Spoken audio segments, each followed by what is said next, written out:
انسان دین پڑھنے کے بعد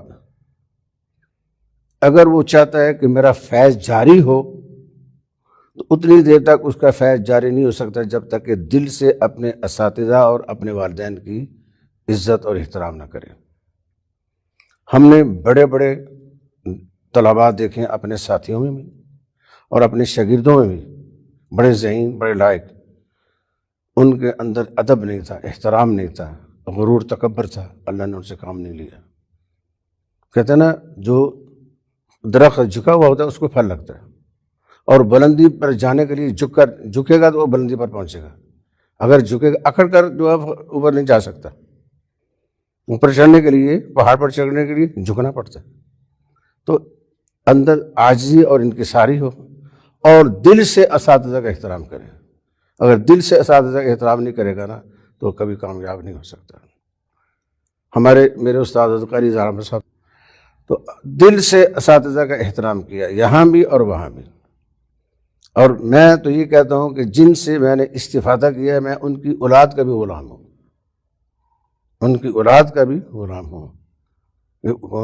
اس گھر سے میں نے فیض لیا ہے۔ جس استاد کا اگر احترام نہیں بندے کے دل میں تو کبھی کامیاب نہیں ہو سکتا۔ احترام بہت ضروری ہے، اور جنہوں نے احترام کیا ان کا فیض جاری ہوا ہے۔ تو یہ استاد کا تھوڑا سا دل دکھانا بھی ہے نا، یہ بھی آدمی کی دیکھے نا علم حاصل نہ کرنے کا باعث بن جاتا ہے، اس میں برکت نہیں ہوتی۔ علم میں برکت اس وقت ہوتی جب دل سے استاد کا احترام کیا جائے۔ اور میں اپنی بات ایک بتاتا ہوں، میرے شیخ حضرت قاری احمد صاحب تھانوی رحمۃ اللہ علیہ ہمارے مدرسے میں امتحان کے لیے تشریف لایا کرتے تھے۔ تو میرے ایک دوست سے فوت ہو گیا، اللہ ان کی مغفرت فرمائے، مشہور حافظ فیاض احمد صاحب۔ ان کی خواہش ہوتی تھی کہ جو بھی علماء قراء آئیں تو میرے گھر میں کھانا کھائیں۔ اور پہلے استاد جی تشریف جب لائے تو ناشتہ کیا، اس کے بعد حضرت نے امتحان شروع کر دیا۔ تو 11 ساڑھے 11 ہوئے تو حافظ فیاض صاحب کا پیغام آیا کہ جی وہ کھانا تیار ہو گیا۔ تو لڑکا اندر امتحان دے رہا تھا، میں نے انتظار کیا لڑکا باہر آ جائے، میں جاؤں گا گھبرا جائے گا، تو میں اگر لڑکا باہر آئے پھر میں جاتا ہوں۔ لڑکا باہر آیا امتحان دے کے، میں اندر گیا، میں نے کہا حضرت وہ حافظ صاحب فرما رہے ہیں کہ کھانا تیار ہو گیا۔ تو کہتے یار ابھی تو سبق امتحان بہت باقی ہے اور ابھی کھانا ناشتہ کر لیں گے تو لڑکا بھیجیے اس کو نمٹائے امتحان کو۔ ادب احترام 12 میں لڑکے کو بھیج دیا۔ حافظ صاحب کا پھر پیغام آیا کہ جی کھانا جو ہے نا وہ ٹھنڈا ہو جائے گا، تو وہ پھر آئے۔ جب لڑکا باہر آیا میں پھر اندر گیا، میں نے کہا حضرت حافظ صاحب کا پیغام آیا کہ کھانا ٹھنڈا ہو جائے گا۔ تو مجھے فرمایا کہ لگتا ہے تجھے بہت بھوک لگی ہے۔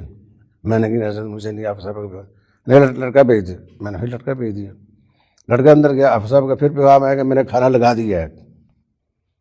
اچھا، وہ لڑکا باہر آیا، میں نے کہا حضرت حافظ صاحب کا یہ پیغام آیا کہ کہتے ہیں کھانا لگا دیا ہے۔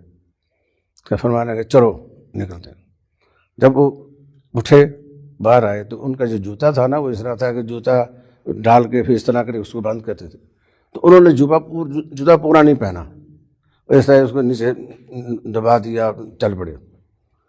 لڑکے صاحب ادھر لڑکے جو شاگرد تھے میرے وہ دیکھ رہے تھے ادھر، سڑک کے درمیان میں میں ان کے آگے بیٹھ گیا، بالکل آگے بیٹھ کر میں نے ان کا جوتا سیدھا کیا، پہنایا، لگایا، اس طرح کر کے تو پھر جو ہے نا وہ چلے گئے گھر، کھانا شانا کھایا۔ اس وقت کے بعد میں نے دیکھا تقریباً 50 لڑکوں نے اسی جگہ پر میرا جوتا سیدھا کیا۔ اذان ہوئی ہے، نماز کے لیے مسجد جانا ہے، ایسے جوتا ایسے پہن کے نکلا، پوری طرح نہیں پہنا، اسی جگہ لڑکوں نے وہاں کھڑے میرا جوتا سیدھا کرایا۔ یہ دل سے احترام کیا جائے تو اللہ تعالیٰ دنیا میں بھی دکھا دیتے ہیں کہ اس طرح ادب کرنے سے اللہ دنیا میں بھی اجر دے دیتے ہیں۔